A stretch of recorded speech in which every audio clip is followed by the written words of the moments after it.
Shalom sa lahat ng mga tagapanood sa channel na ito. Ang pitak na ito ay bago na pinamagatang Karunungan sa Biblia sa loob ng 2 minuto. Bahagi ng pitak na ito ay gagawin din natin short, kaya magsimula na tayo.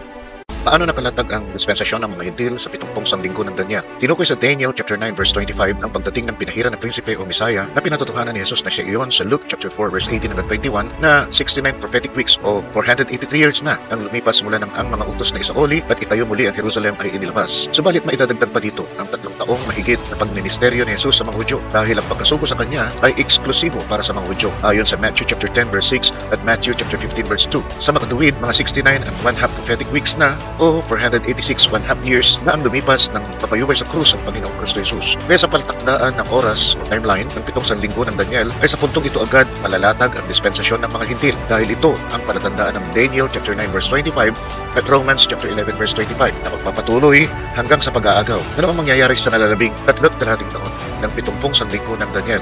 Muli abangan ang susunod na kabanata at pagpalain tayong lahat ng Panginoong Kristo Jesus.